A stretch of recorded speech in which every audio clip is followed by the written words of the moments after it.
Hello दोस्तों। आज मैं डील कार्नेगी की किताब how to win friends and influence people यानी लोगों के दिल में अपने लिए जगह कैसे बनाएं की समरी पेश कर रहा हूं। इस किताब में मुसन्निफ ने इंसान की नफ्सियात को समझने के वो तरीके बताए हैं जो हकीकत के बहुत करीब हैं। इस वीडियो को देखने के बाद आपको यूं महसूस होगा कि जैसे आपने ये किताब बहुत अच्छे से पढ़ी और समझी है। तो आइए शुरू करते हैं।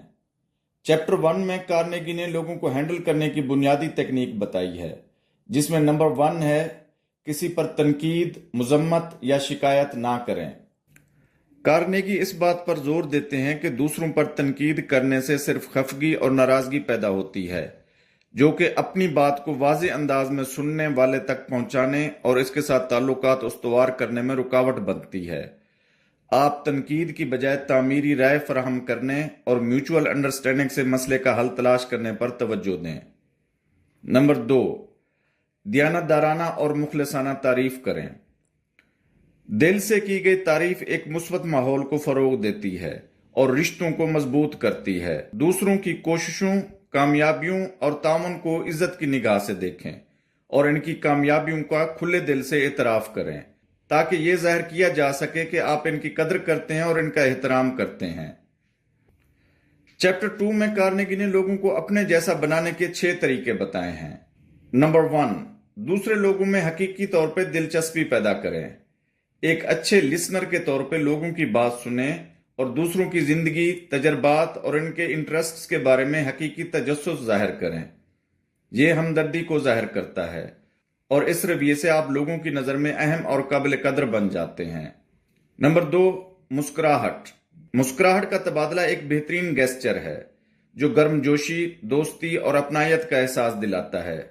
ये एक मस्बत तासर पैदा करता है और बातचीत के माहौल को मजीद खुशगवार बनाता है।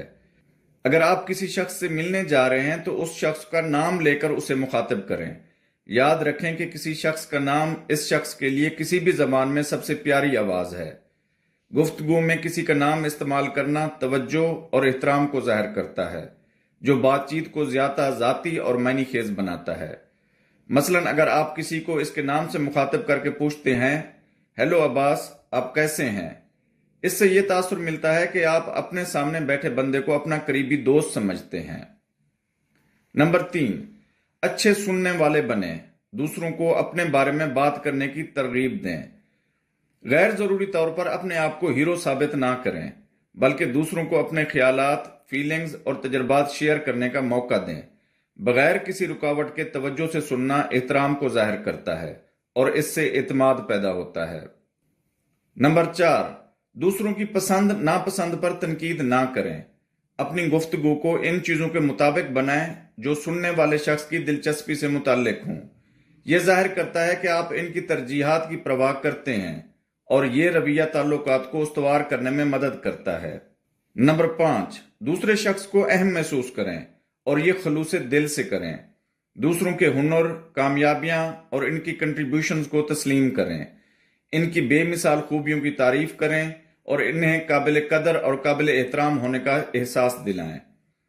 चैप्टर 3 में कार्नेगी ने बताया है कि आप लोगों को अपने सोचने के तरीके से कैसे जीत सकते हैं। नंबर 1, बहस करने की बजाय बहस से बचने का तरीका अख्तियार किया जाए। बहस करने की बजाय दूसरे शख्स के नुक्ता नजर को समझने की कोशिश करें। मुश्तरका बुनियाद तलाश करें। बहस करने की बजाय अपना मकसद की तरफ तवज्जो दें और इस मकसद को पूरा करने के लिए एक बुनियादी बात पर मुत्तफिक होने की पूरी कोशिश करें। नंबर 2, दूसरे शख्स की राय का एहतराम करें। कभी ना कहें कि आप गलत हैं। अगर किसी शख्स की बात से इख्तलाफ भी करना है तो वो इख्तलाफ एहतराम के दायरे में रहकर करना चाहिए। बेहतरीन डिस्कशन वो है जहां अपना मौक़िफ़ पेश करने से पहले दूसरों के नुक्ता नजर को भी तस्लीम करें। नंबर 3, अगर आप गलत हैं तो इसे जल्दी और खुले दिल के साथ तस्लीम करें। गलतियों को तस्लीम करना आजिज़ी और ईमानदारी को ज़ाहिर करता है। यह आपके असर और रसूख को बढ़ाकर इत्माद और इतबार पैदा करता है। नंबर 4, हमेशा मामलात को हल करने का तरीका दोस्ताना अंदाज में शुरू करें। मस्बत और दोस्ताना माहौल में मामलात के हल तक पहुंचें। यह तरीका आपके खुश अखलाक होने को जाहिर करता है और लोगों को आपके ख्यालात को सुनने और काबिल कबूल बनाने की राह हमवार करता है। नंबर 5, दूसरे शख्स की हाँ में फौरन हाँ मिलाएं। किसी भी शख्स से मामला तय करते वक्त शुरू में ही इसकी हाँ में हाँ मिला दें। बातचीत के आगाज में अगले बंदे से अपनी जहन के खुलेपन और ताउन करने का खुलकर इजहार करें। नंबर 6, दूसरे शख्स को यह महसूस करने दें कि आइडिया इसी का ही है। आप अपने ख्यालात में दूसरों को इनकी राय देने का पूरा मौका दें ताकि आप एक कॉमन पॉइंट पर पहुंचकर आपस में इत्तेफाक राय पैदा करके प्रॉब्लम को अच्छे तरीके से हल कर सकें। यह रवैया आपके पुरजोश और पुरअज़्म होने को जाहिर करता है।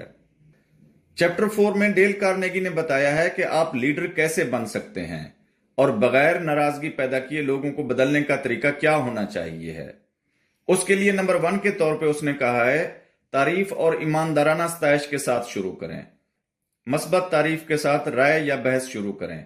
जो अच्छा काम हुआ है वो स्ट्रांग पॉइंट्स पहले बताएं, इनके बाद वो पॉइंट्स बताएं जिनमें बेहतरी लाई जा सकती है। इस तरह से आप पर लोगों का एतमाद और बढ़ेगा। नंबर 2, लोगों की गलतियों पर बिलवास्ता तवज्जो दिलाएं, यानी उन पर डायरेक्ट तनकीद ना करें। लोगों की कमजोरियों और खामियों की डायरेक्ट निशानदही करने की बजाय अपने रिएक्शन को इस तरह अंदाज में जाहिर करें कि खामी वाला बंदा बेइज्जती महसूस किए बगैर अपनी खामी को पहचाने और इसको ठीक करने पे लग जाए, यानी तनकीद की बजाय हल पर तवज्जो दें। नंबर 3, दूसरे शख्स पर तनकीद करने से पहले अपनी गलतियों के बारे में बात करें। चैलेंजेस पर काबू पाने के लिए अपने जाती तजर्बात का शेयर करना आपको एक अजीम लीडर और अजीम इंसान बनाता है और दूसरों को आपके तजर्बात से सीखने का मौका फराहम करता है। इसी तरह से ही इंसानी जहन तरक्की करता है। नंबर 4, डायरेक्ट ऑर्डर देने की बजाय सवालात पूछें। ऐसे सवालात पूछकर अपने कोलीग्स को डिस्कशन में हिस्सा लेने का मौका दें और इनके ख्यालात की हौसला अफजाई करें ताकि मतलूबा नतायज हासिल किए जा सकें। अपने कोलीग्स को साथ शामिल करने से इनको कॉन्फिडेंस में इजाफा होगा और वो इस प्रोजेक्ट को अपना प्रोजेक्ट समझेंगे। नंबर 5, दूसरे शख्स को अपनी सफाई बयान करने का पूरा मौका दें। दूसरों को शर्मिंदा करने या नीचा दिखाने से गुरेज करें, क्योंकि इससे रिश्तों को नुकसान पहुंचता है और एतमाद खत्म होता है। निजी और तामीरी तौर पर राय पेश करें। नंबर 6, मामूली से मामूली बेहतरी की भी तारीफ करें। मस्बत तर्ज अमल को तकवीयत देने और मुसलसल कामयाबी की तरगीब देने के लिए किसी भी शख्स की मामूली से मामूली कामयाबी को भी अप्रिशिएट करें, चाहे वो कामयाबी कितनी ही छोटी क्यों ना हो। नंबर 7, दूसरों की सलाहियतों का इतराफ करें। दूसरों की सलाहियतों को उजागर करके इनकी हौसला अफजाई करें। अच्छी लेकिन काबिल हसूल तवक्कुआत कायम करें। इन तवक्कुआत पर पूरा उतरने के लिए इनकी हौसला अफजाई करें। उम्मीद है ये वीडियो आपको पसंद आई होगी। हमारे चैनल को लाइक, सब्सक्राइब और दोस्तों के साथ शेयर जरूर करें। शुक्रिया।